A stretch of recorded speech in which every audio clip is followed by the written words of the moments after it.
ان الحمد للہ نحمده ونستعینه ونستغفره ونعوذ باللہ من شرور انفسنا ومن سیئات اعمالنا من يهده اللہ فلا مضل له ومن يضلل فلا هادی له واشهد ان لا الہ الا اللہ وحدہ لا شریک له واشهد ان محمدا عبدہ ورسولہ اما بعد فإن خير الحديث كتاب الله وخير الهدي هدي محمد صلى الله عليه وآله وسلم وشر الأمور محدثاتها وكل محدثة بدعة وكل بدعة ضلالة وكل ضلالة في النار.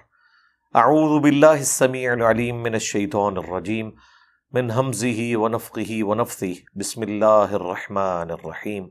اللهم صل على محمد وعلى آل محمد كما صليت على إبراهيم وعلى آل إبراهيم إنك حميد مجيد. اللهم بارك على محمد وعلى آل محمد كما باركت على إبراهيم وعلى آل إبراهيم إنك حميد مجيد. الحمدللہ آج 18 ستمبر 2022 کو سنڈے کے دن قرآن کلاس نمبر 130 کی اسٹوڈیو ریکارڈنگ ہونے جا رہی ہے. آج انشاءاللہ تعالیٰ سورۃ الانفال کی آیت نمبر 29 سے آنورڈ سٹارٹ لیں گے. غزوہ بدر کے کانٹیکسٹ میں ساری گفتگو جاری ہے. ظاہر ہے ایک بہت بڑا ایونٹ تھا مسلمانوں کی پوری ریولوشن کے اندر، اور اللہ تعالیٰ کی طرف سے عذاب استیصال کا پہلا کوڑا تھا مشرکین عرب کے اوپر. 13 سال تک مکی قرآن کے اندر جس عذاب کی دھمکی دی گئی تھی اس کی پریکٹیکل ایگزیکیوشن کا ٹائم آ گیا تھا. تو غزوہ بدر ایک غیر معمولی جنگ تھی جس میں اللہ تعالیٰ نے مسلمانوں کو نہتہ ہونے کے باوجود فتح دی، اور یہ اللہ تعالیٰ نے خود پلان کیا کہ یہ نہتے رہیں. یہ نہیں کہ وہ اتنے غریب تھے کہ وہ 8 تلواریں لے کر نکلتے اور 3 گھوڑے لے کر نکلتے، نہیں، وہ تو نکلے تھے کسی اور کام کے لیے. اللہ تعالیٰ نے مسلمانوں کا ٹکراؤ کروا دیا کافروں کے ساتھ، 1000 کے لشکر کے ساتھ جو مکمل طور پر اسلحے سے لیس تھا. اب اسی کانٹیکسٹ میں یہ ساری گفتگو آگے چل رہی ہے، وہ انشاءاللہ آپ کو سمجھ آ جائے گی. اعوذ باللہ من الشیطان الرجیم. بسم اللہ الرحمن الرحیم. یا ایھا الذین آمنوا ان تتقوا اللہ یجعل لکم فرقانا. اے اہل ایمان، اگر تم تقوی کی روش اختیار کرو گے، اللہ تعالیٰ کا خوف رکھو گے، اللہ تعالیٰ کو سیریس لوگے، تو اللہ تعالیٰ تمہیں حق اور باطل میں تمیز کرنے کی قوت عطا کر دے گا. یہ بہت بڑی نعمت ہے. اکثر لوگ تو بےچارے پوری زندگی اس میں کاٹ دیتے ہیں کہ انہیں یہ نہیں پتہ چلتا کہ سچ کیا ہے اور جھوٹ کیا ہے، کیونکہ جھوٹ بھی اتنا مزین کر کے پیش کیا جاتا ہے کہ آلموسٹ 19-20 کا ہی فرق نظر آ رہا ہوتا ہے، حالانکہ زمین و آسمان کا فرق ہے. لیکن یہ زمین و آسمان کا فرق اس کے لیے جسے سمجھ آ جائے، ورنہ حق اور باطل میں 19-20 کا ہی فرق ہے. اگر آپ کو سمجھ نہ آ رہی ہو تو دونوں پارٹیاں درست لگ رہی ہوتی ہیں. وَيُكَفِّرْ عَنْكُمْ سَيِّئَاتِكُمْ، اور وہ تمہارے گناہ تم سے دور کر دے گا، معاف فرما دے گا. وَيَغْفِرْ لَكُمْ، اور تمہیں بخش دے گا. وَاللَّهُ ذُو الْفَضْلِ الْعَظِيمِ، اور اللہ تعالیٰ فضل فرمانے والا ہے، بہت بڑا فضل فرمانے والا. اب نبی علیہ السلام کو بالخصوص مخاطب کر کے اور آپ کے ذریعے سے باقی اہل ایمان کو اللہ تعالیٰ اپنا احسان یاد کروا رہا ہے کہ یہ کتنا بڑا اللہ کا احسان اور معجزہ ہے کہ مشرکین عرب کے چنگل سے نکال کر صرف 125 مسلمانوں کو ہزاروں کے مقابلے میں اللہ تعالیٰ نے انہیں نکال کر مدینہ شریف میں ایک الٹرنیٹو پلیٹ فارم پرووائڈ کیا اور ان کے پاؤں یہاں پر مضبوط کیے. حالانکہ 125 بندے ایک بڑی قلیل تعداد تھی. اللہ تعالیٰ کی اگر مدد نہ ہوتی تو مشرکین عرب انہیں مکے ہی میں ختم کر دیتے. اس کی طرف یہاں پر اشارہ ہے کہ کیا کیا انہوں نے چالیں چلی. وَإِذْ يَمْكُرُ بِكَ الَّذِينَ كَفَرُوا، اور یاد کرو جب کافر تمہارے لیے خفیہ تدبیریں چھپ چھپ کر کرتے تھے. لِيُثْبِتُوكَ، تاکہ کسی طریقے سے آپ کو قیدی بنا دیں. یہ اسپیسیفکلی سنگولر کے سیغے سے رسول اللہ کو کہا جا رہا ہے، یہ جنرل نہیں ہے. اسپیسیفکلی یہ سنگولر کا سیغہ ہے، لیثبتوکا، ورنہ ہوتا لیثبتوکم، نبی علیہ السلام کو، اے نبی تمہیں قید کر دیں، او یقتلوک یا تمہیں قتل کر دیں، او یخرجوک یا تمہیں جلا وطن کر دیں۔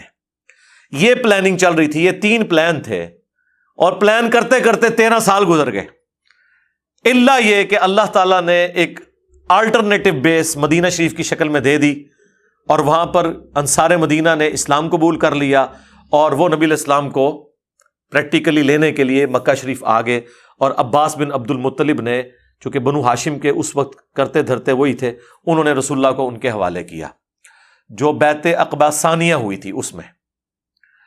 تو وہ 13 سال تک جو اللہ تعالیٰ نے کافروں کو رسول اللہ سے روک کر رکھا، ساری پلاننگ ان کی فیل کی۔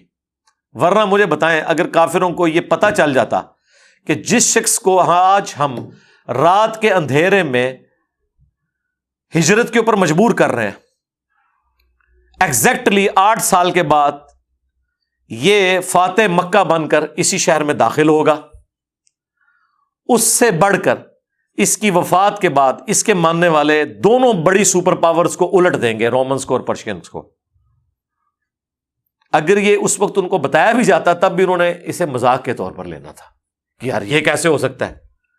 لیکن جب اللہ کی غیبی تائید حاصل ہو تو اللہ تعالیٰ ایک مختصر سی جماعت سے اتنی بڑی ریولوشن برپا کر سکتا ہے، اور اللہ تعالیٰ ہمیشہ کرواتا ایسا ہی ہے تاکہ وہ یہ چیز انشور کرے کہ اس تمام ریولوشن کے پیچھے میں کھڑا ہوں۔ اگر رومنز یا پرشین میں نبی علیہ السلام تشریف لے آتے اور باقی دنیا پہ ان کا غلبہ ہو جاتا تو لوگ کہتے کہ کیا ہوا، کوئی اتنی بڑی بات نہیں، ایک سپر پاور کا ایکسپلوژن تھا، ایک اچھا لیڈر مل گیا۔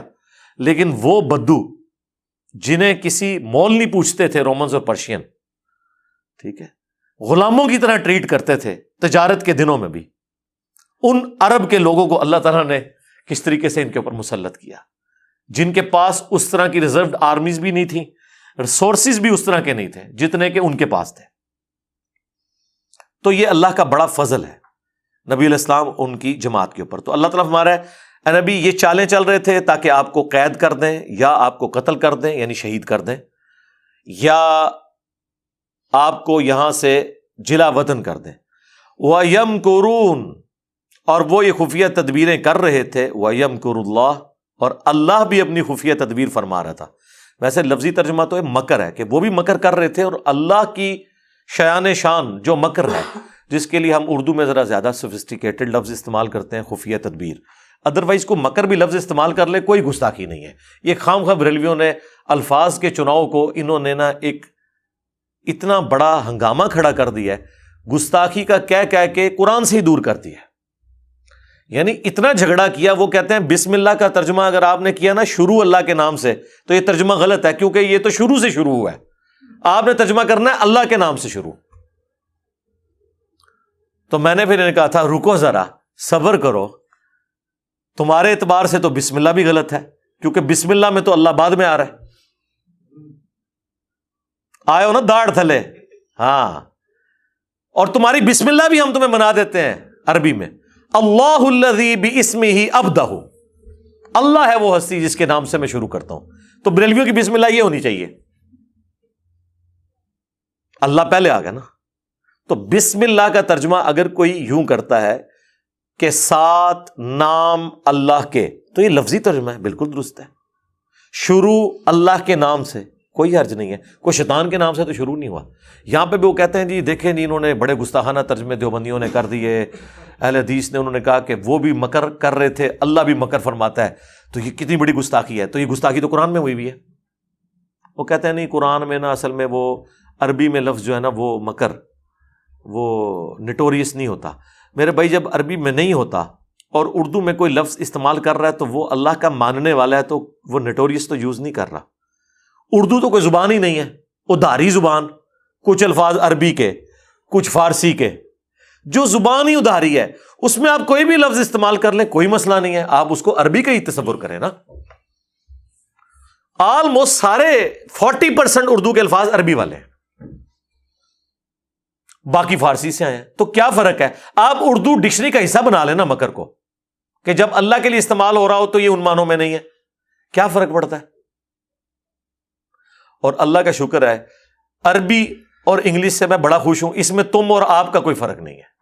تو اڈے سارے ادب گستاخی دے فتوے گئے پیسیفک اوشن چ. عربی چ تم بھی آپ ہے اور آپ بھی تم ہے، کہانی ختم.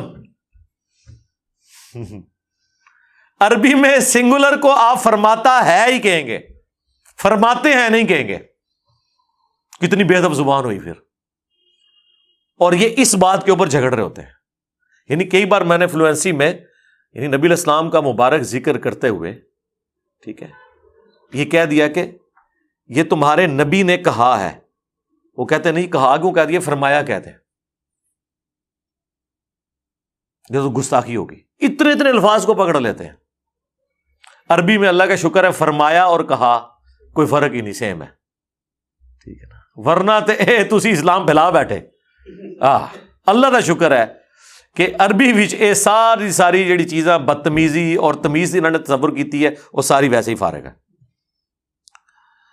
واللہ خیر الماکرین، اور اللہ سب سے بڑھ کر بہتر مکر فرمانے والا یا خفیہ تدبیر فرمانے والا ہے. یہ دونوں لفظ بولا کرے تاکہ ان کی یہ بت پرستی توڑیں. انہوں نے لوگوں کو قرآن سے دور کر دیا ہے. یہ ادب والا ترجمہ ہے اور یہ بے ادبی والا ترجمہ ہے. یار مسلمان کیسے بے ادبی والا ترجمہ کر رہا ہے؟ اور اپنی حالت یہ ہے کہ اپنے بابوں نے اپنے ناموں کے کلمے پڑھائے ہوئے، وہاں کوئی بے ادبی نظر نہیں آ رہی. جو صراحتاً کفر ہے اس کی تعویلات ہیں. اپنی حالت یہ ہے. اس سے ان کا اخلاص آپ چیک کر لیں کتنے مخلص ہیں اللہ اور اس کے نبی کے ساتھ. ورنہ جو اتنی باریک چیزیں سونگ لیتے ہیں ان کو چشتی رسول اللہ کیوں نہیں نظر آ رہا؟ ٹھیک ہے. وَإِذَا تُتْلَى عَلَيْهِمْ آيَاتُنَا، اور جب ہماری آیات ان پر پڑھی جاتی ہیں کافروں کے اوپر تو کیا کہتے ہیں؟ قَالُوا قَدْ سَمِعْنَا، وہ کہتے ہیں سن لیا ہم نے، ٹھیک ہے. لَوْ نَشَاءُ لَقُلْنَا مِثْلَ هَذَا، اگر ہم چاہیں تو ہم بھی اس طرح کا کلام کہہ سکتے ہیں. ان هذا الا اساطیر الاولین، یہ تو نہیں ہے مگر اگلے لوگوں کی کہانیاں. لیکن یہ چیلنج زبان کی حد تک تو انہوں نے کہا، لیکن اس کو فلفل نہیں کر سکے. اللہ تعالیٰ کی ایسی غیبی تائید تھی اس کتاب کے ساتھ کہ قرآن جیسی ایک سورت لے آؤ. سورۃ البقرہ میں بھی آیا، 10 سورتوں کا بھی چیلنج آیا، ایک سورت کا بھی چیلنج آیا، پھر یہاں تک ہے کہ ملتی جلتی لے آؤ، نہیں لا سکے. اور دیکھیں کہانی کیسی ہے. ہاں جی سن لیے تھوڑی گلاں، ساڈیاں بھی ہیں نے بغیر رفع دین دی حدیثاں. اے وہی گل ہے، مینٹلٹی وہی ہے کہ بھئی ایک بات چھوڑنی ہے نا، کتنے ہے کڈو، وہ نکلنا کچھ بھی نہیں، بس ایک بات کرنی ہے. وَإِذْ قَالُوا اللَّهُمَّ إِنْ كَانَ هَذَا هُوَ الْحَقُّ، یہ آگئی جی وہ بڑی شعراء آفاق آیت جس کا میں نے حوالہ کئی دفعہ پیش کیا کہ کافروں کا آپ کانفیڈنس لیول دیکھیں. وہ اللہ سے دعا کر رہے ہیں کہ اے اللہ اگر یہ قرآن تیری طرف سے حق ہے اور یہ نبی سچا ہے، اس کا مطلب وہ اللہ کو مان رہے ہیں. ادھر پاکستان، انڈیا، بنگلہ دیش میں کہانی یہ کرائی ہے کہ مشرکین عرب اللہ کو نہیں مانتے تھے. اس سے بڑا کوئی دھوکہ ہو سکتا ہے؟ اور اسی کی بنیاد پہ انہوں نے قرآن کی ساری توحید فارغ کر دی کہ جو تو اللہ نو مندے ہی نہیں سن، لہٰذا یہ آیتیں تو ہمیں پیش نہ کریں، ہم تو اللہ کو مانتے ہیں. سرکار وہ ایسا مانتے ہیں کہ دیکھیں میدان جنگ میں وہ یا بہاول حق بیڑا تک نہیں کہہ رہے، یا معین الدین چشتی پار لگا دے کشتی نہیں کہہ رہے. وہ میدان جنگ میں کافر، غزوہ بدر میں کافر یہ دعا کر رہے ہیں کہ اے اللہ ان کان ھذا ھو الحق، اگر یہ قرآن تیری طرف سے سچی کتاب ہے، یہ نبی سچائی پر ہے، من عندک تیری طرف سے، فَأَمْطِرْ عَلَيْنَا حِجَارَةً مِّنَ السَّمَاءِ، تو ہم پر پتھر نازل فرما دے اسی وقت، کیونکہ ہم تو اس کو نہیں مان رہے، نبی اس قرآن کو نہیں مان رہے، تو ابھی پتھر نازل فرما. اَوْ ائْتِنَا بِعَذَابٍ أَلِيمٍ، یا پھر ہم پر دردناک عذاب لیا اسی وقت. اب یہ وہ بات کی انہوں نے، اس کے بعد عذاب کوئی نہیں نازل ہوا. وہ کہتے دیکھ لو سچا ہونا تو ہونے. یار اندازہ کرو کہ اللہ نے تمہاری مرضی کے مطابق چلنا ہے. یہ سیم کا مولوی بھی کرے، مبالغہ کر لو، یہ مبالغہ کیا نا انہوں نے. اے اللہ اگر یہ سچا نبی ہے تو ابھی ہم پر پتھر نازل فرما، ہم اس نبی کا انکار کر رہے ہیں اور پتھر نہیں نازل ہو رہے، کہہ رہے دیکھ لو ثابت ہو گیا کہ جھوٹ ہے. نعوذ باللہ. پھر اللہ نے اس کا جواب دیا، وَمَا كَانَ اللَّهُ لِيُعَذِّبَهُمْ، اور اللہ کا یہ طریقہ نہیں ہے کہ انہیں عذاب دے وَأَنْتَ فِيهِمْ، جبکہ اے نبی تم ان میں موجود ہو۔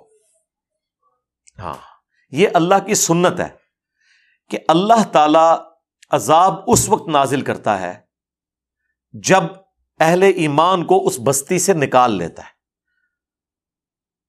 ویسے تو اللہ کے لیے کوئی مشکل نہیں کہ اہل ایمان اور ایمان والے اور غیر مسلم ایک جگہ ہوں اور اللہ کی طرف سے عذاب آئے تو صرف ان پر آئے کہ جو کافر ہیں اور باقی بچ جائیں، لیکن اللہ کی سنت یہ نہیں ہے۔ اللہ اہل ایمان کو ہمیشہ یہ پروٹوکول دیتا ہے کہ نوح علیہ السلام اور اہل ایمان 78 کے قریب کشتی میں سوار کیے، وہاں سے نکال لیا ان کو، باقیوں کو برباد کر دیا۔ حضرت موسیٰ علیہ السلام کے ساتھ 6 لاکھ کا لشکر فرعونیوں کے چنگل سے نکالا اور انہوں نے تعاقب کیا، انہیں سمندر میں غرق کیا۔ حضرت لوط علیہ السلام کو 2 بیٹیوں سمیت، کیا قرآن میں آیا کہ رات کے وقت اپنے گھر والوں کو لے کر نکلو، پیچھے سے پتھر پڑیں گے، ورنہ اللہ کے لیے مسئلہ تھا کہ اتنے پتھر پڑ رہے ہیں، اس ایک گھر کو محفوظ کر دیتا۔ ہمارے لیے تو یہ کوآرڈینیٹس لوکیٹ کرنا مسئلہ ہے نا کہ ہمیں ڈرون پھینکنے پڑیں گے کہ ایتھے لگے ہوتے نہ لگے، اللہ کے لیے تو مسئلہ نہیں، لیکن یہ اللہ کی سنت ہے۔ جس طرح اللہ کی یہ سنت ہے کہ وہ پیغمبروں کے ذریعے اپنی منشا انسانوں تک پہنچاتا ہے۔ اللہ پیغمبروں کا محتاج نہیں ہے، لیکن طریقہ اس نے اڈاپٹ یہی کیا ہے۔ طریقہ اس کا یہی ہے کہ پانی پینے سے ہی پیاس بجھے گی، دروشی پڑھنے سے نہیں، ہاں، کھانا کھانے سے ہی پیٹ بھرے گا، سبحان اللہ کہنے سے نہیں۔ یہ اللہ نے اسباب کے ساتھ دنیا کو جوڑا ہوا ہے۔ تو یہ بھی اللہ کی سنت ہے کہ جب تک اہل ایمان وہاں موجود ہوتے ہیں تو اللہ تعالیٰ عذاب نازل نہیں فرماتا۔ تو اسپیسیفکلی یہ مکے کے اعتبار سے ہے کہ جب تک مکے میں رسول اللہ تھے صلی اللہ علیہ وآلہ وسلم، اس وقت یہ کہتے تھے یا اللہ عذاب نازل فرما، اور رسول اللہ تو وہاں موجود تھے۔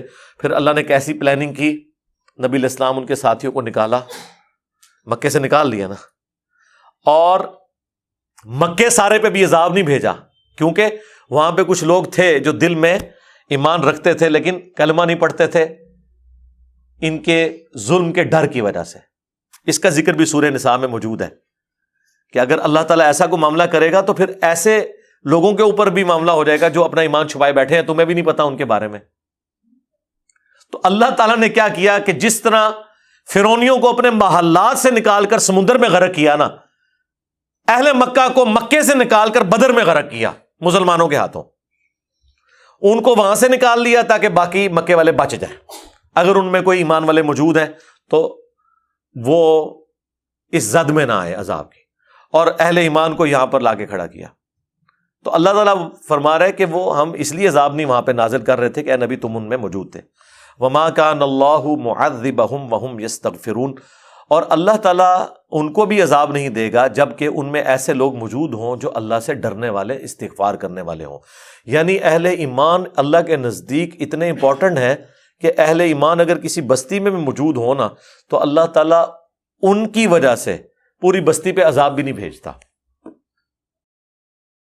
ہاں، لیکن ایک بات ہے، جب پوائنٹ آف نو ریٹرن کے اوپر معاملات پہنچ جائیں پھر عذاب آ جاتا ہے۔ وہ جامعہ ترمذی میں حدیث ہے کہ اگر کسی بستی میں گناہ ہوتے ہوں اور وہاں کے لوگ ان گناہوں پر قادر ہوں کہ انہیں روکیں اور وہ لوگوں کو منع نہ کریں تو اللہ کا عذاب پھر ساروں پہ آ جاتا ہے۔ دنیا میں عذاب میں وہ بھی رگڑے میں آ جاتے ہیں، ہاں آخرت میں اللہ تعالیٰ اہل ایمان کو بچا لے گا، دنیا میں رگڑا سب کا نکل جائے گا۔ لیکن یہاں تو اہل ایمان وہ تھے جو دعوت کا کام بھی کر رہے تھے۔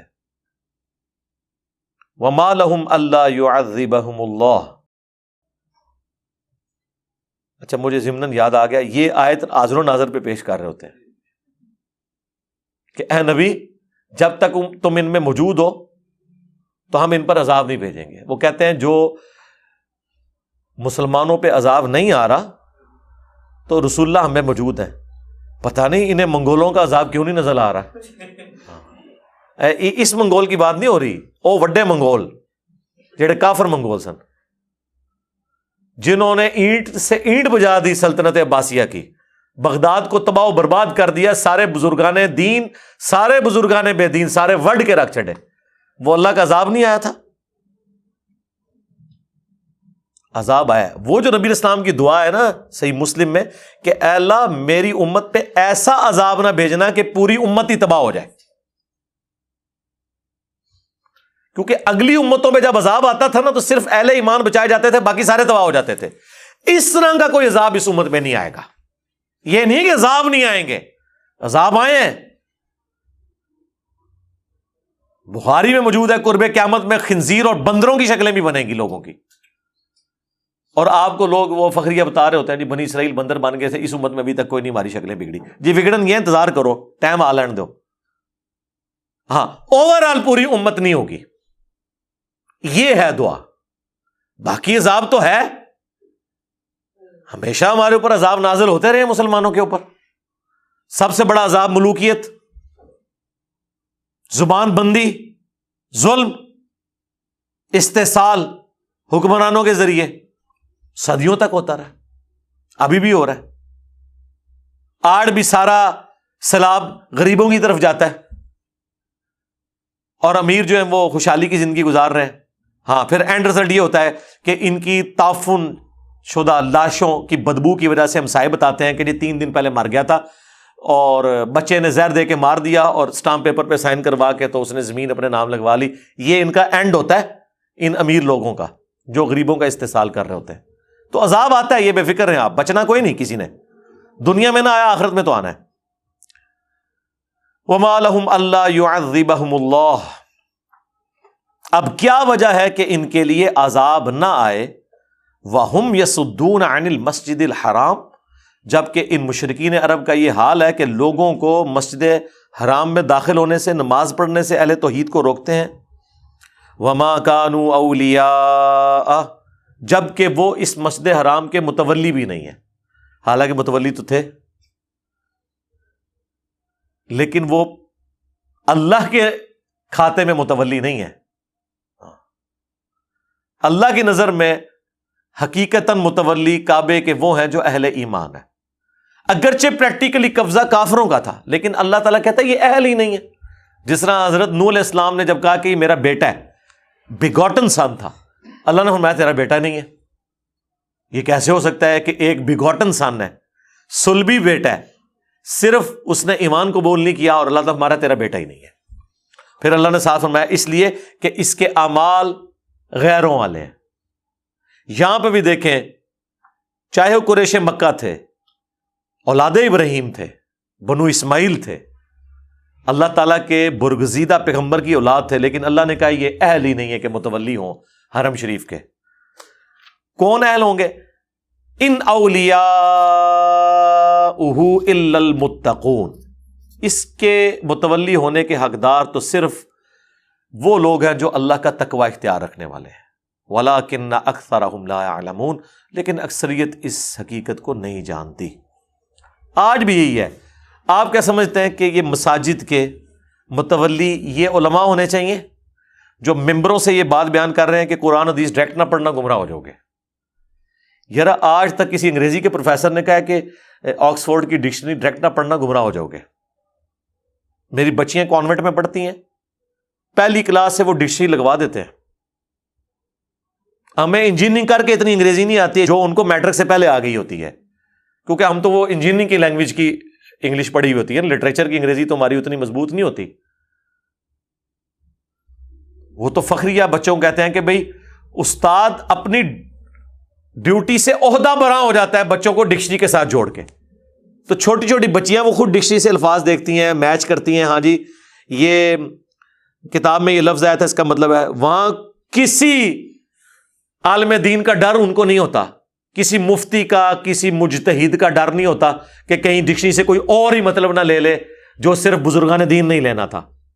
ایون بزرگان دین بھی غلط مطلب لیں گے، وہ کہیں گے جی ڈکشنری میں یہ لکھا ہوا ہے، اور کسی بزرگ کی جرت نہیں ہے کہ ڈکشنری سے اختلاف کر جائے. اور یہاں پہ آپ آیت پڑھیں کان پہ جوں تک نہیں رینگتی، بالکل ان کے خلاف بھی آیت پڑھ دیں آگے سے وہ تسی کے دا مطلب لے رہے ہو بھائی تو لے کے دس دے کیا مطلب ہے. تو وہ ایسا گھمائیں گے آپ کو، ایسا گھمائیں گے کہ بندہ کہے گا یار آیت تو اتنے ہی رہ گئی، کدھر ٹر گیا. لیکن اللہ کے فضل سے یہ آپ فزکس، کیمسٹری، انگلش، بایولوجی کے ٹیچرز میں نہیں دیکھیں گے کہ کتاب میں کچھ لکھا ہوا ہے اور وہ کوئی اور الٹی کہانی کرائیں. الٹا بلکہ ان کو فکر پڑ جائے گی اچھا یار یہ کتاب میں لکھا تھا ہمیں پہلے کسی نے ہائی لائٹ نہیں کیا، یہ ہمارا یہ مسئلہ غلط تھا، یہ ایسا نہیں ہے، ایسا تھا، اور رجوع لے آئیں گے. اور یہ غدار کیا ہے؟ یہ آپ کو ڈائریکٹ کہتے ہیں قرآن حدیث ڈائریکٹ نہ پڑھنا، گمراہ ہو جاؤ گے. یہ ان لوگوں کا حال ہے. تو اللہ تعالیٰ فرما رہا ہے کہ اکثر لوگ اس سے ناواقف ہیں، اس حقیقت سے. وما کان صلاتهم عند البیت، اور ان کی نماز تو سوائے اس کے کچھ نہیں ہے بیت اللہ کے پاس، الا مکاء وتصدیہ، سوائے کہ یہ سیٹیاں مارتے ہیں اور تالیاں بجاتے ہیں. یہ طواف کے دوران ان کی عبادت کا ذریعہ یہ تھا سیٹیاں اور تالیاں. یہ جو کچھ درباروں پہ ہو رہا ہے آج کل، وہاں بھی سیٹیاں ہیں، تالیاں ہیں، ڈھول ڈمکے، سارا کچھ. یہ بیت اللہ میں یہی کچھ کرتے تھے. اور سب سے افضل طواف وہ ہوتا تھا جو کپڑے اتار کے ہوتا تھا. کہتے تھے انسان کو اللہ نے ایسے پیدا کیا ہے تو جو بالکل ننگا ہوگا نا تو وہ سب سے افضل طواف کر رہا ہوگا. وہ پھر بخاری مسلم میں آتا ہے کہ 9 ہجری کے اندر حضرت ابوبکر کو نبی علیہ السلام نے امیر حج بنا کر بھیجا تھا، اور پیچھے سے سورہ توبہ کی آیات نازل ہوئی، حضرت علی کو بھیجا، اور نبی علیہ السلام کی طرف سے انہوں نے مناہ کے میدان میں اناؤنسمنٹ کی کہ آج یہ آخری حج ہے جو مشرکین اور مسلمانوں نے اکٹھا کیا ہے. آئندہ سے کوئی مشرک خانہ کعبے کی سرزمین میں داخل نہیں ہوگا اور کوئی ننگا طواف نہیں کرے گا. یہ ساری کی ساری بدعت ختم، کیونکہ اگلے سال نبی علیہ السلام نے پھر حج کروانے کے لیے آنا تھا 10 ہجری میں، لہذا پہلے اناؤنسمنٹ ہو گئی. تو یہ سیٹیاں اور تالیاں.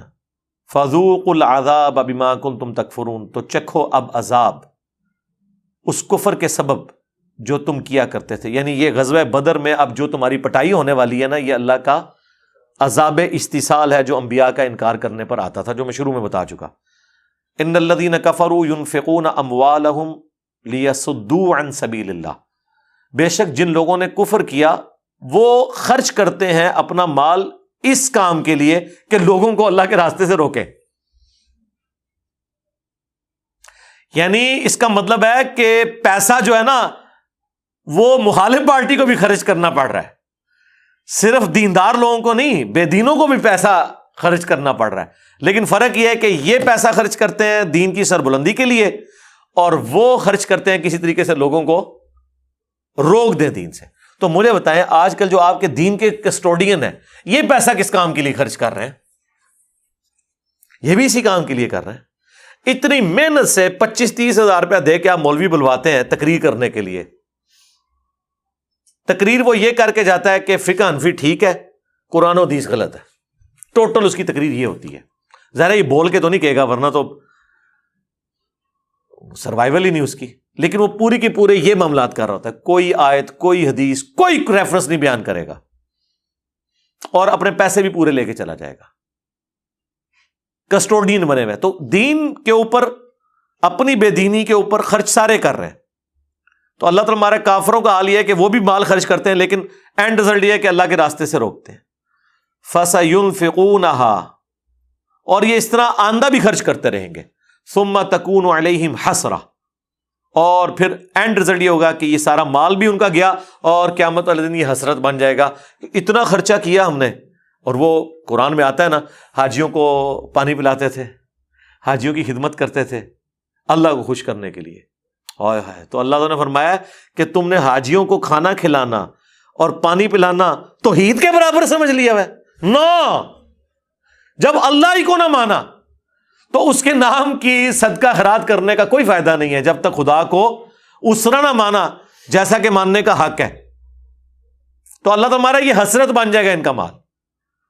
ثم یغلبون، اور پھر یہ مغلوب بھی ہو جائیں گے. دنیا میں اللہ نے پھر مغلوب کر بھی دیا، اور آخرت کا عذاب ابھی باقی ہے. والذین کفروا الی جہنم یحشرون، اور جو لوگ کفر کی روش اختیار کرتے ہیں ان سب کے سب لوگوں کو جہنم میں اکٹھا کر دیا جائے گا. اللہم اجرنا من النار لیمیز اللہ الخبیث من الطیب، تاکہ اللہ تعالی ناپاک کو پاک سے الگ کر دے. یعنی جو دنیا میں یہ کشاکش ہے نا حق اور باطل کی تمیز، اس کا اینڈ رزلٹ یہ ہوتا ہے کہ اہل حق ایک طرف اور اہل باطل دوسری طرف ہو جاتے ہیں. وَيَجْعَلَ الْخَبِيثَ بَعْضَهُ عَلَى بَعْضٍ، اور سب ناپاکوں کو ایک دوسرے کے اوپر اکٹھا کر دے.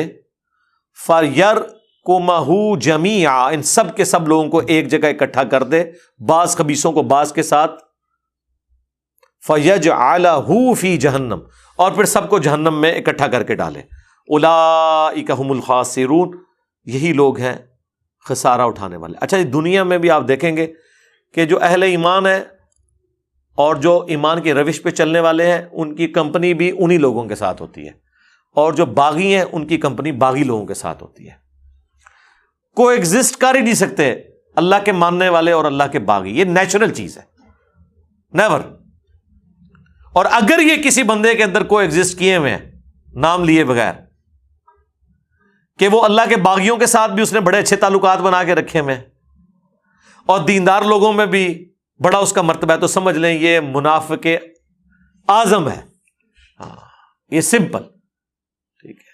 وہ بظاہر تو عالم دین ہے، دینی پیشوا ہے، لیکن وہ ساری پارٹیوں کو جو خوش کیے ہوئے ہے، یہ ہو نہیں سکتا کہ کسی پیغمبر سے تو یہ کام نہ ہو سکے کہ اللہ کے باغی اور اللہ کے ماننے والے اس پہ اکٹھے ہوں.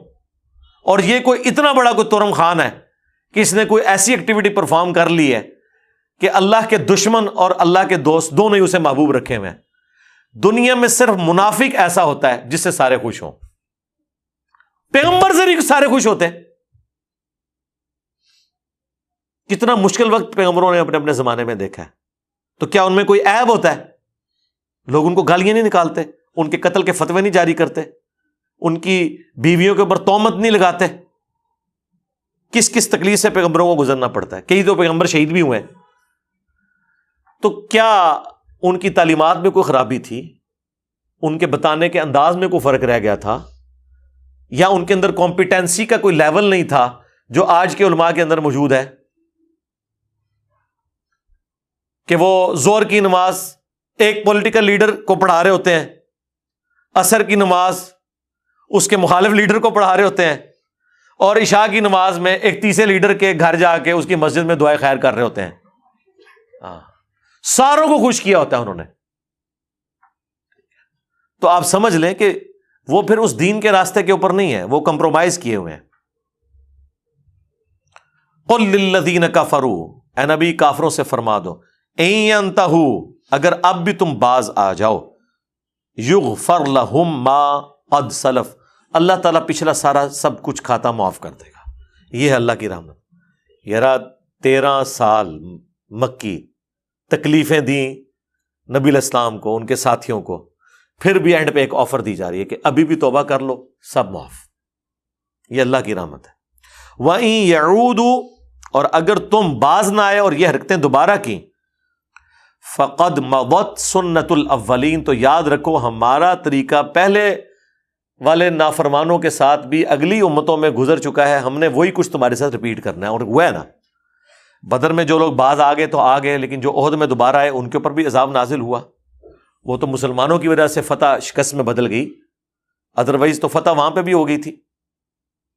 خندق کے اندر تو خوب مٹی پلید ہوئی ان کی، اور حدیبیہ تو ان کی ذلت کی آخری قسط تھی. سمجھ لیں کہ وہ مسلمان جن کو یہ کسی کھاتے میں نہیں مانتے تھے، ان کے ڈر کی وجہ سے ان سے صلح کرنے کے اوپر آمادہ ہو گئے. یہ بہت بڑی ذلت کاٹی تھی انہوں نے. حدیبیہ رسول اللہ کی فتح کا دن تھا، فتح مکہ تو بعد میں ہوئی نا، اسی لیے نبی علیہ السلام کو اللہ تعالیٰ نے صلح حدیبیہ کے موقع پر فرمایا تھا انا فتحنا لک فتحا مبینا. سورہ فتح ادھر نازل ہوئی ہے، آج تو ہم نے آپ کو روشن فتح دے دی ہے. کیوں؟ انہوں نے مان لیا ہے کہ بھائی گل ود گئی ہے. ہاں تبھی تو بھائی، ابھی تک تو ان کی بدماشی یہ تھی کہ بدر میں مسلمانوں کو مارنے آگے اتنی دور سے، احد میں مارنے آگے، خندق میں تو ساروں کو جمع کر کے پورا عرب چڑھا دیا. اور کہاں یہ حالت کہ وہ صلح کرنے کے اوپر آمادہ ہو گئے. اور دیکھ لیں وہ 6 ہجری میں صلح حدیبیہ ہوئی، 7 میں غزوہ خیبر ہوئی، 8 میں فتح مکہ ہو گئی. اور 8 ہجری میں فتح مکہ سے 3 مہینے کے بعد غزوہ حنین، آخری جنگ مشرکین عرب کے ساتھ، عربیوں کا سارے کا سارا معاملہ ختم ہو گیا، اور پھر وہ دعوت ایکسپورٹ ہوئی باہر.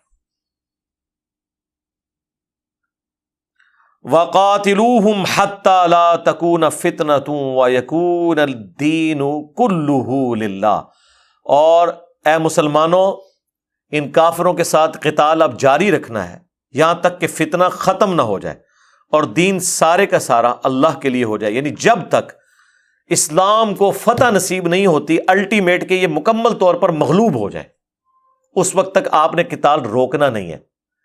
یہ بدر کے موقع پر فرمایا جا رہا تھا تاکہ مسلمانوں کو پتہ چل جائے کہ بدر ایک بیٹل فیلڈ ہے، جنگ ختم نہیں ہوگی جب تک کہ فتح مکہ نہ ہو جائے. جنگ مسلسل جاری رہی ہے. 2 ہجری میں بیٹل آف بدر ہے، ایک معرکہ ہوا ہے کافروں کا اور مسلمانوں کا. جنگ ختم نہیں ہوئی تھی. جنگ ختم ہوئی ہوتی تو عہد نہ ہوتی، جنگ ختم ہوئی ہوتی تو خندق نہ ہوتی، جنگ ختم ہوئی ہوتی تو فتح مکہ نہ ہوتا. تو یہ نبی علیہ السلام ان کے ساتھیوں کو کہا گیا کہ جب تک یہ فتنہ کچلا نہیں جاتا نا، اب تم نے ان سے قتال جاری رکھنا ہے.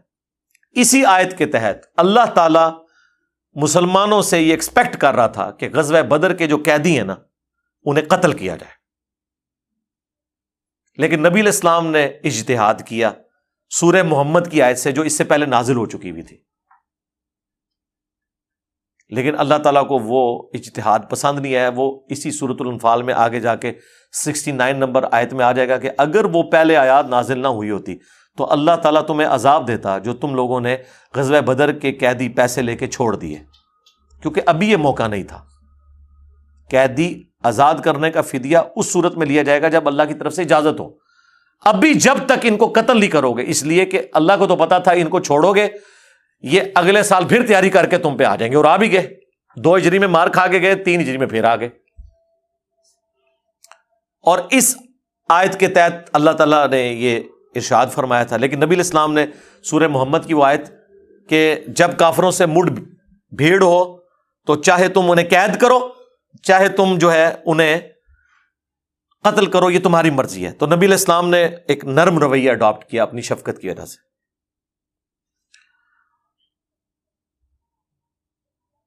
فَإِن تَهَوْا فَإِنَّ اللَّهَ بِمَا يَعْمَلُونَ بَصِيرٌ، اور اگر وہ باز آ جائیں تو یقیناً اللہ تعالی خوب دیکھنے والا ہے جو وہ اعمال کرتے ہیں. یعنی اگر وہ باز آ جاتے ہیں اپنی اصلاح کر لیتے ہیں تو اللہ تعالیٰ پھر اس معاملے میں ان کے لیے کوئی درگزر کی روش اختیار فرما سکتا ہے. وَإِن تَوَلَّوْا، اور اگر وہ روگردانی کریں، فَاعْلَمُوا، تو خوب جان لو، ان اللہ مولاکم، بے شک اللہ تمہارا پشت پناہ ہے. نعم المولا و نعم النصیر، کیا ہی بہترین وہ پشت پناہ ہے، کیا ہی بہترین مددگار ہے. اس پہ پارہ نمبر 9 مکمل ہوا، اور یہ وہ آیت کا ٹکڑا ہے جو مسلمانوں کے ہاں بڑا رائج ہے. حسبنا اللہ و نعم الوکیل اٹھاتے ہیں سورہ آل عمران سے، اور یہ اس کے ساتھ جوڑ کے نا نعم المولا و نعم النصیر، ایک پورا ایک سمجھ لیں ایک شعر بنا لیں یا کہہ لیں کہ ایک سلوگن کے طور پر بہت اچھی بات ہے. لیکن اس کے بعد پھر عبد القادر جیلانی کو تو نہیں پکارنا چاہیے نا.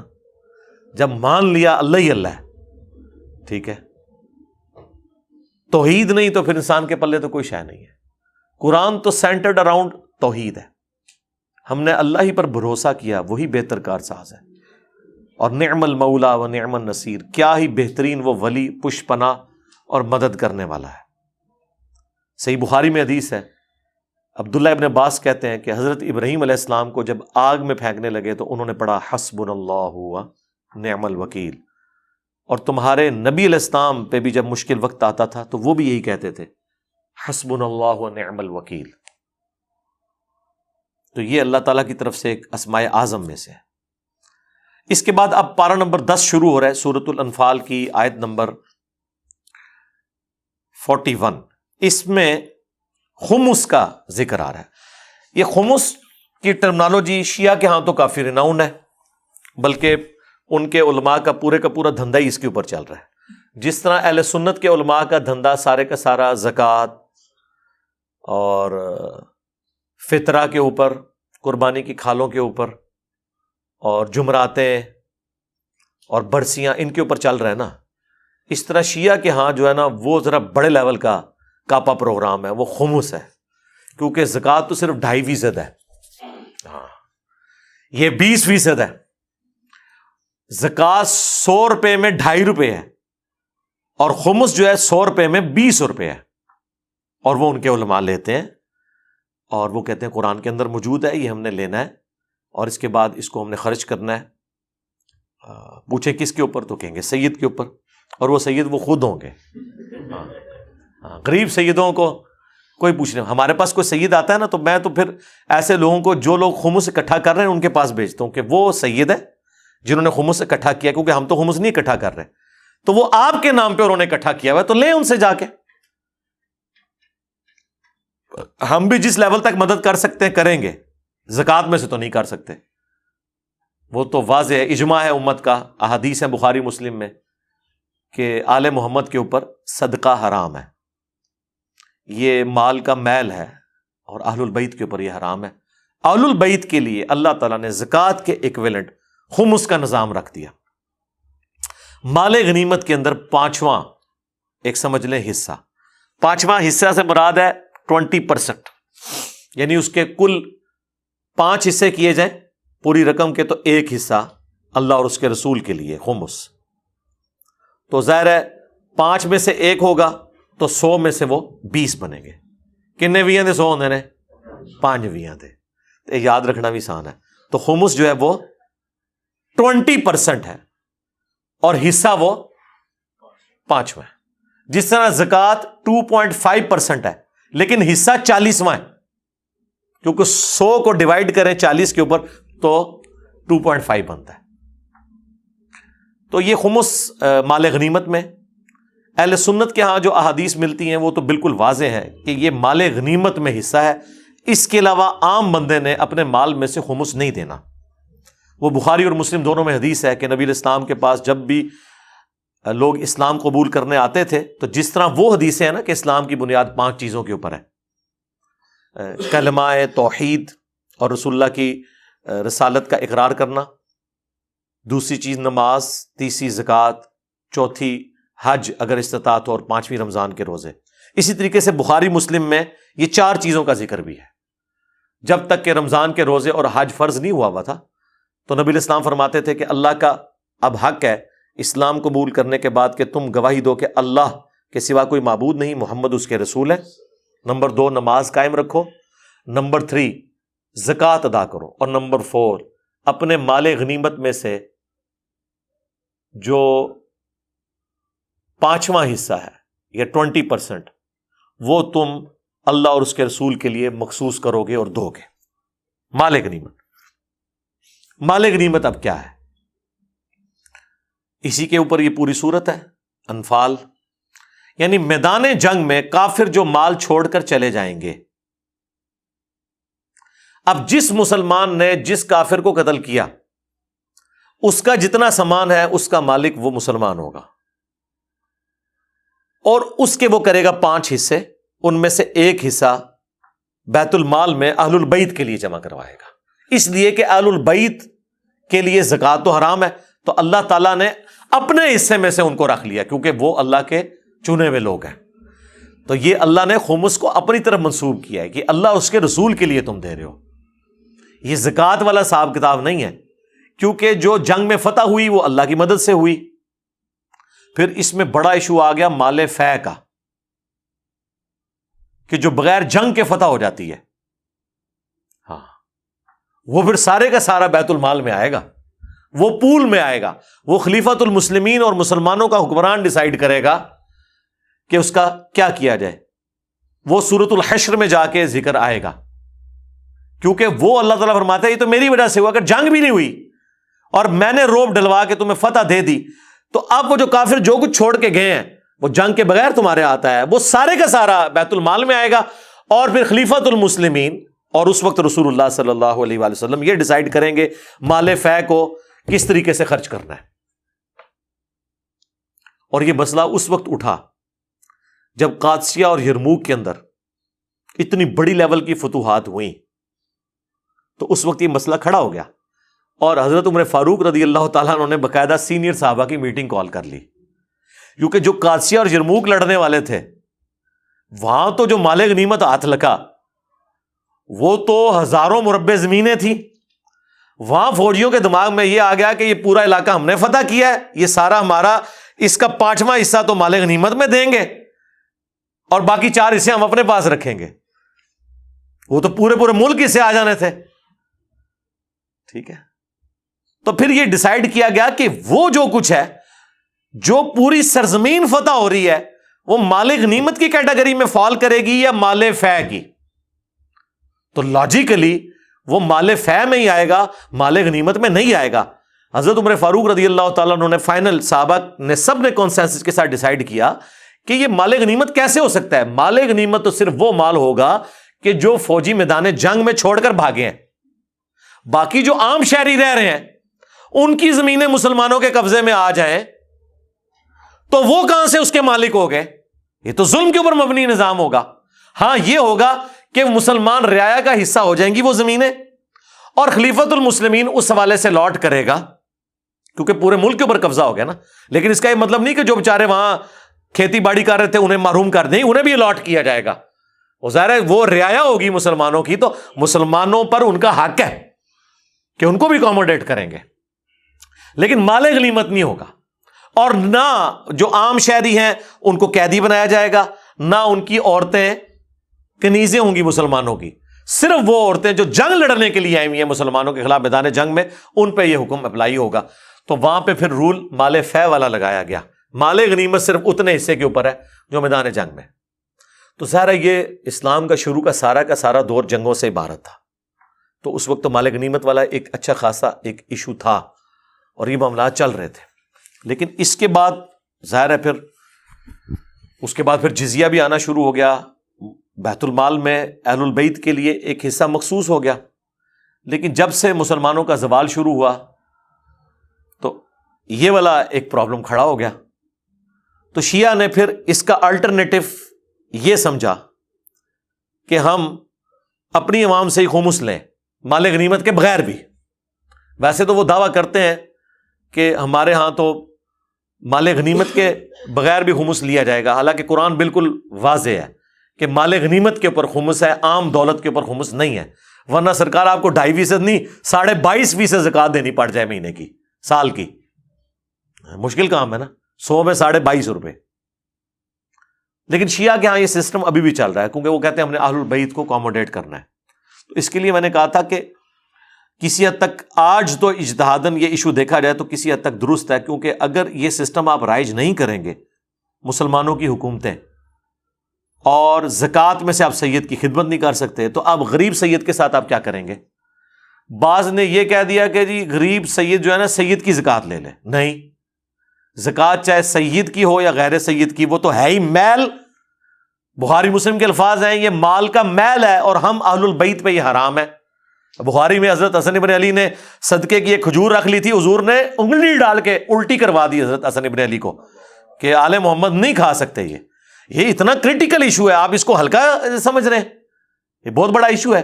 لہٰذا میں سمجھتا ہوں کہ شیعہ کے ہاں اس وقت یہ جو سسٹم رائج ہے نا, یہ اڈاپٹ کرنے کی ضرورت ہے حکومتی لیول کے اوپر. اس کا کوئی ایسا سلسلہ بنایا جائے کہ مسلمانوں کی زکوٰۃ کے علاوہ بھی جو ایٹ لیسٹ امیر لوگ ہیں ان سے اتنا مال کلیکٹ کیا جائے ادر دین زکوٰۃ بھی, تاکہ سید کو اکوموڈیٹ کیا جائے. کیونکہ ظاہر اب اس وقت ہمیں الٹرنیٹو کو کرنا پڑے گا نا. ایک جب تک میرے بھائی مسلمان غالب تھے اس وقت تک امام مسجد کی تنخواہ رکھنا کوئی ضروری نہیں تھا. اس کی وجہ ہے کہ امام مسجد کی ضرورت نہیں ہوتی تھی, مسجد کے اندر ناقرآن اندازی ہوتی تھی, لوگ ڈرتے تھے امامت کرواتے ہوئے, کسی سینئر بندے کو آگے امامت کے لیے کر دیتے تھے, سارے ہی اہل ہوتے تھے, اور خلیفۃ المسلمین خود جماعت کرواتا تھا. لیکن جب یہ سلسلہ ختم ہو گیا اب ہمیں مجبوراً امام مسجد رکھنا پڑتا ہے. تو ایک الٹرنیٹو سسٹم ہم نے کیا ہے نا, اور اس امام مسجد کی تنخواہ گورنمنٹ نہیں دے رہی, مسجد کمیٹی دے رہی ہے. ایک الٹرنیٹو بیت المال کا سلسلہ قائم کیا ہے نا, تو اس کے لیے کچھ نہ کچھ تو کرنے کی ضرورت ہے. کوئی نہ کوئی ایسا نظام ہونا چاہیے تاکہ سید اکوموڈیٹ ہوں. ابھی ہم لوگ تو اپنے اینڈ پہ کوئی ایسا آ جائے تو جتنی اللہ نے توفیق دی ہے کر لیتے ہیں, لیکن کوئی آرگنائز انتظام تو موجود نہیں ہے. تو اس وقت یہ معاملہ تھا اور یہ کافی عرصہ چلا ہے, ظاہر ہے سینکڑوں سال تک چلا ہے یہ معاملہ, مسلمانوں کا غلبہ رہا ہے. تو یہ اس کا ذکر یہاں پہ موجود ہے. وَاعْلَمُوا أَنَّمَا غَنِمْتُم مِّن شَيْءٍ، اور جان لو جو کوئی چیز تم غنیمت میں حاصل کرو، یعنی میدان جنگ میں جو کافر چھوڑ کر چلے جائیں، جو بخاری مسلم دونوں میں حدیث ہے کہ اللہ نے مجھے 5 ایسی خصوصیات دی ہیں جو مجھ سے پہلے کسی پیغمبر کو نہیں دی. نمبر 1، پوری زمین سجدہ گاہ بنا دی گئی. نمبر 2، 1 مہینے کی مسافت سے اللہ نے میرا روب ڈال دیا. نمبر 3، مال غنیمت میرے لیے حلال ہو گیا، اگلی امتوں کے لیے حلال نہیں ہوتا تھا. اور نمبر 4، مجھے ساری انسانیت کی طرف پیغمبر بنا کے بھیجا. اور نمبر 5، شفاعت کا دروازہ اللہ تعالیٰ میرے ہاتھ پر کھولے گا. اور مسلم شریف میں 6ٹھی فضیلت بھی ہے کہ مجھ پر ختم نبوت فرما دی گئی صلی اللہ علیہ وآلہ وسلم. اور یہاں پہ بھی اللہ تعالیٰ فرما رہا ہے کہ جان لو جو بھی مال غنیمت میدان جنگ میں تمہیں حاصل ہو، فَأَنَّ لِلَّهِ خُمُسَهُ وَلِلرَّسُولِ، تو بے شک اس کا جو 5واں حصہ ہے یعنی 20%، وہ اللہ کے لیے ہے، اس کے رسول کے لیے، وَلِذِي الْقُرْبَى، اور رسول اللہ کے قریبی رشتہ داروں کے لیے، آل محمد کے لیے، وَالْيَتَامَى، اور یتیموں کے لیے، وَالْمَسَاكِين، اور مساکین کے لیے، وَابْنِ السَّبِيلِ، اور مسافروں کے لیے.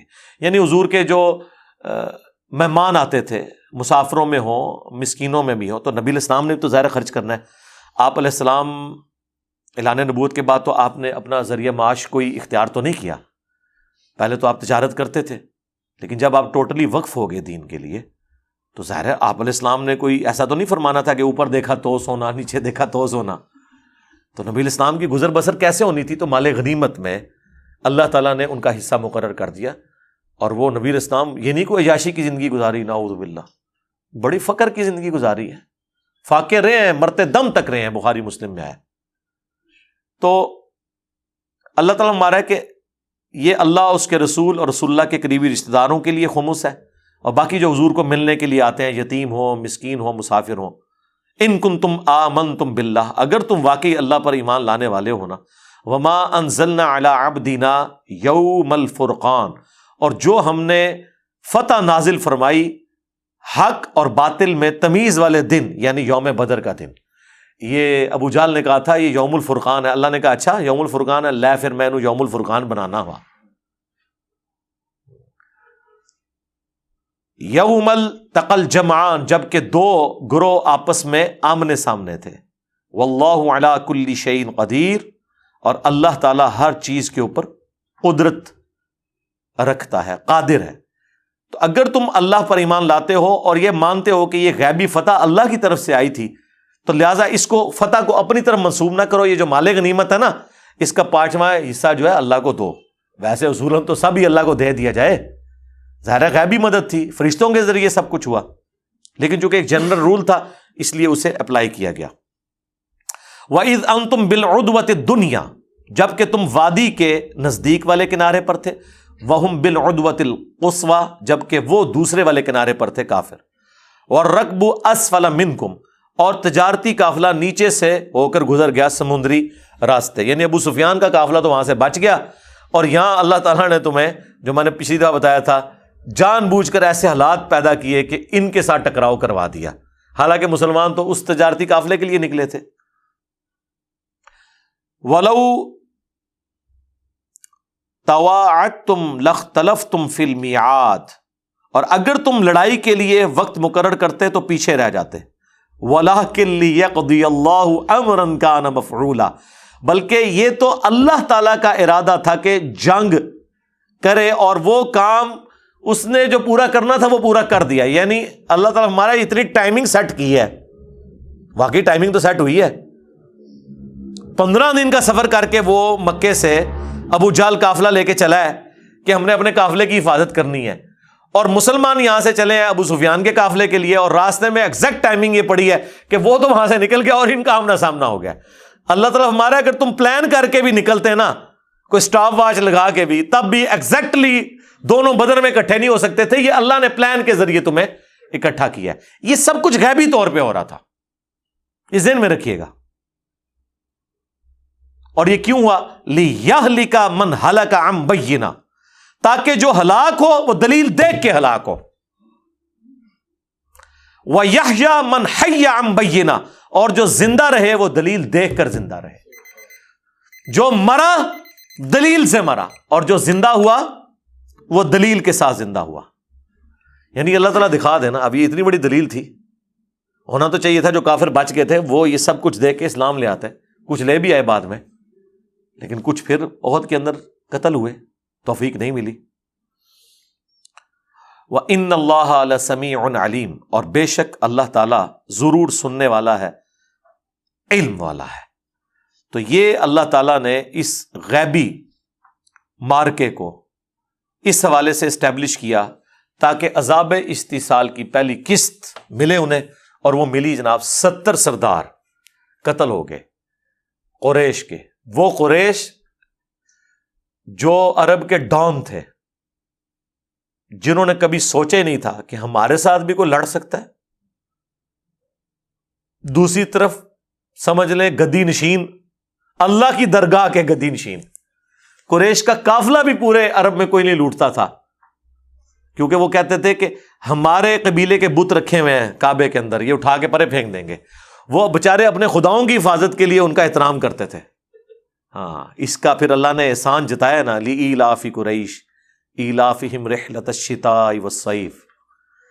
یہ یقین کریں جب میں سورہ قریش پڑھتا ہوں نا تو عجیب سوز و گداز کی کیفیت طاری ہو جاتی ہے کہ یہ قریش کے لوگ اس کا سوچ سمجھ سکتے ہیں، جن کو اللہ تعالیٰ نے فرمایا کہ اس میرے گھر کا صدقہ تم کھا رہے ہو، ٹھیک ہے، تم آزادانہ گرمیوں میں بھی اور سردیوں میں بھی یمن کا سفر کرتے ہو، تجارت کرتے ہو، تمہیں کوئی خوف اور غم نہیں ہوتا اس گھر والے کے مالک کی وجہ سے، تو پھر عبادت کرو۔ فَلْيَعْبُدُوا رَبَّ هَذَا الْبَيْتِ، تو پس عبادت کرو اس گھر کے رب کی، الَّذِي أَطْعَمَهُم مِّن جُوعٍ وَآمَنَهُم مِّن خَوْفٍ، جس نے تمہیں بھوک میں کھلایا اور خوف کی حالت میں جب قافلے لوٹے جاتے تھے امن دیا۔ کس وجہ سے؟ کعبے کا متولی ہونے کی وجہ سے۔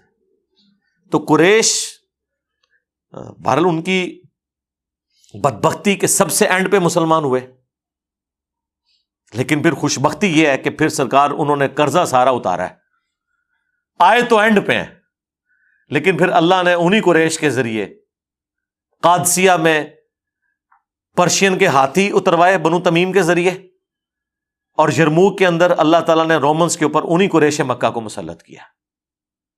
جب تک قریش نے اسلام قبول نہیں کیا نا، عرب کی باؤنڈری سے اسلام باہر نہیں نکلا۔ اور یہی بات میں اپنے سارے اسٹوڈنٹس کو، یہاں علماء کو سمجھاتا ہوں کہ جب تک مسلمانوں کی جو اکثریت ہے سب کانٹیننٹ میں، صوفیاء کا طبقہ، حنفی کہہ لیں، دیوبندی کہہ لیں، بریلوی کہہ لیں، جب تک یہ حق بات قبول نہیں کرتے اس وقت تک کوئی اسلامک نظام کی باتیں کرنا، خلافت کا سسٹم، تو یہ علمی شہوت ہے جو بیٹھ کے وی لاگز میں آپ پوری کریں، نکلنا ادھر جو کچھ بھی نہیں۔ ہاں، جب تک یہ مزار نہیں توڑتے آپ کوئی مزار نہیں توڑوا سکتے، چاہے پوری آرمی بھی لگا دیں، وہ اگلے دن خود دوبارہ تعمیر کر لیں گے، اور وہ تعداد میں اتنے زیادہ ہیں کہ وہ صرف پیشاب ہی کرے نا، ہاں، تو اس کا اینڈ رزلٹ آپ کے سامنے آ جائے۔ تو پھر ہونا چاہیے جو بخاری میں ہے کہ خالد ابن ولید بت توڑنے والوں میں آگے آگے تھے، ہاں، اور اکرمہ آ گیا تھا تلوار کے نیچے، لیکن پرانی یاری تھی تو انہوں نے کہا اکرمہ آج میں نے کوئی لحاظ نہیں تیرا کرنا، بہتر ہے کہ چپ کر کے کنی کترا کے نکل جائے تو۔ وہ تو پھر اللہ نے ان کی قسمت میں ایمان لکھا تھا۔ بحری جہاز کے سفر میں سنن نسائی میں آتا ہے، جب وہ قافلہ ڈوبنے لگا ادھر ساروں نے اللہ کو پکارا، انہوں نے کہا یار یہی تو بات رسول اللہ کرتے ہیں، تو اگر مجھے آج اللہ نے نجات دے دی تو میں مسلمان ہو جاؤں گا۔ واپس آ کے اسلام قبول کر لیا۔ باپ امت کا فرعون ہے اور بیٹا اکرمہ بن ابی جہل وہ رضی اللہ عنہ ہے، اور پھر چند سالوں کی زندگی ان کی اسلام میں گزری ہے، آلموسٹ 3 یا 4 سال کی۔ 13 ہجری کے اندر جنگ یرموک میں شہید ہو گئے، 8 ہجری میں اسلام قبول کیا، پوری زندگی اسلام کے خلاف لڑتے رہے، اور 5 سال کے ایمان کے بعد اللہ تعالیٰ نے انہیں نواز دیا، رضی اللہ تعالیٰ عنہ علیہ السلام۔ اللہ تعالیٰ سے دعا ہے جو حق بات میں نے کہی اللہ تعالیٰ ہمارے دلوں میں راسخ فرمائے، اگر جذبات میں میرے منہ سے کوئی غلط بات نکل گئی اللہ تعالیٰ ہمارے دلوں سے دھو ڈالے، ہمیں معاف بھی فرما دے۔ سبحانک اللہم و بحمدک اشہد ان لا الہ الا انت استغفرک و اتوب الیک وما علینا الا البلاغ المبین. جزاکم اللہ خیرا.